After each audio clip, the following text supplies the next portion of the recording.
അത്ര പരമപരിശുദ്ധയായ, നിഷ്കളങ്കയായ, ലോകത്ത് ഒരു മനുഷ്യനും തുലനം ചെയ്യാൻ പറ്റാത്ത മഹാവിശുദ്ധിയുടെ ഔന്നത്യത്തിൽ ജീവിച്ചിരുന്ന, എളിമയുടെ നിറകുടമായിരുന്ന, അഹങ്കാരം തൊട്ടു തീണ്ടിയിട്ടില്ലാത്ത, പാപത്തിന്റെ കണിക പോലും ഇല്ലാത്ത ഒരു സ്ത്രീയാണ്, ഒരു പരിശുദ്ധ സ്ത്രീ രത്നമാണ് എൻ്റെ അമ്മ.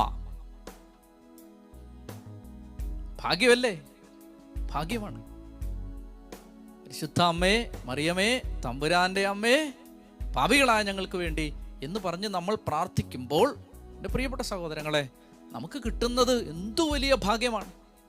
ഇപ്പോൾ മുതൽ ഇതാ സകല തലമുറകളും എന്നെ ഭാഗ്യവതി എന്ന് പ്രകീർത്തിക്കും.